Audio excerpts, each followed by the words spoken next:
This is a fake one-sided rivalry. We got Angel Reese taking more shots at Caitlin Clark. WNBA All-Star Weekend. But what ended up happening was a complete PR disaster. She walked into Indiana, Caitlin Clark's home turf, and tried to hijack the moment with her walk in your trap, take over your trap Reebok campaign. Unnecessarily, you in Indiana having a great time partying. The timing was calculated. Caitlin was sidelined with an injury and Reese moved in like it was her city. But fans immediately saw through the act. We see all the clips. Why can't you just do your thing? Why can't you just do your thing? There were barely a dozen people at her pop-up. The energy felt forced, and her Reebok billboard stunt came off as empty and desperate. But can Sarah Spain and the media stop going out there and saying...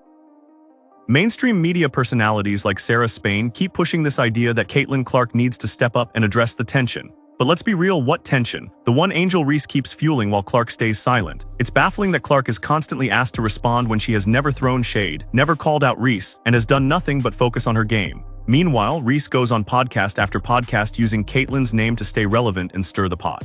It's not a rivalry if one side isn't even participating. Like, the Caitlin Clark needs to do something to stop all this.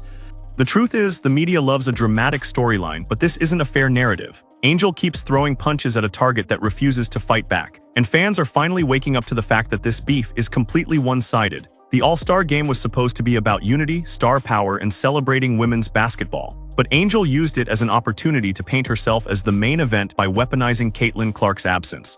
Clark didn't fuel this feud, Reese and her marketing team did. When it is very clear this is a one-sided beef, and the one-sided beef is not from Caitlin Clark. Caitlin Clark gets hurt, and guess what? Your demand vanishes. Let's talk numbers. As soon as Caitlin Clark's injury was announced, the average ticket price for the WNBA All-Star Game dropped by a jaw-dropping 48%, from $121 down to $64 in just days. That's not a coincidence, that's a wake-up call. Caitlin isn't just another player, she's the engine. When she's in, the league sells out arenas. When she's out, people stop showing up.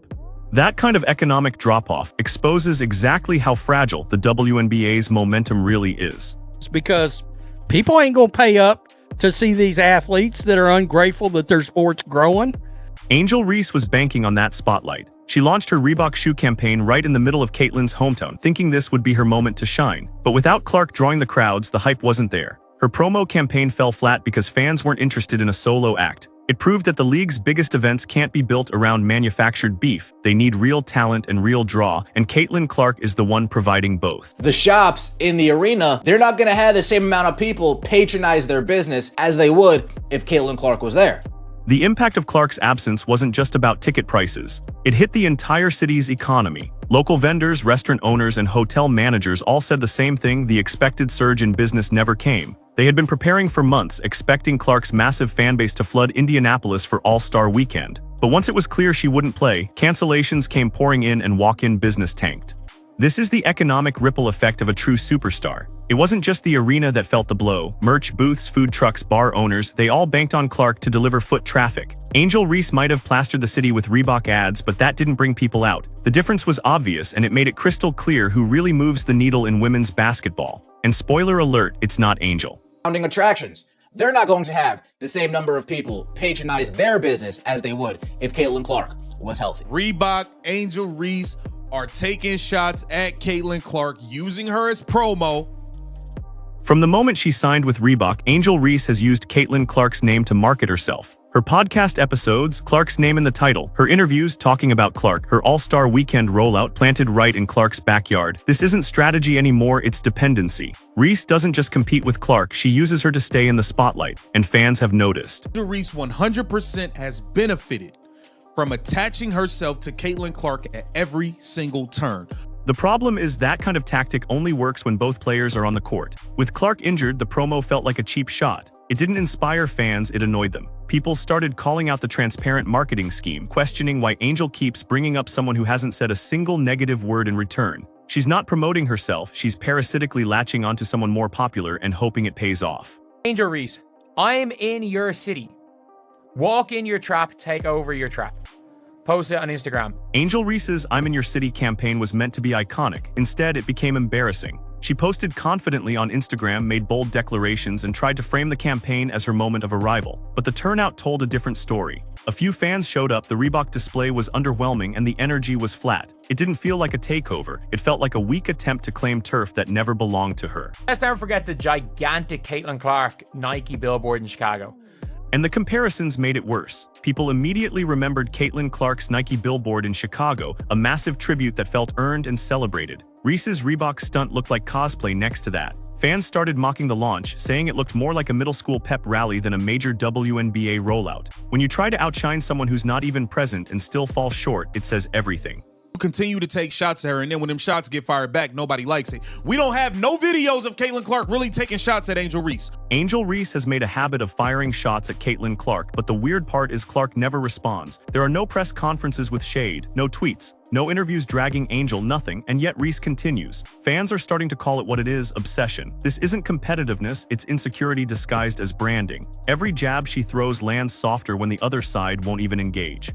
And here's the kicker: when Clark's supporters push back, Reese plays the victim. But you can't instigate a fake rivalry for clout and then cry foul when people call you out. This entire All-Star Weekend made it clearer than ever: Angel Reese needs Clark to stay relevant. But Caitlin Clark, she doesn't need to say a single word. The court speaks for her.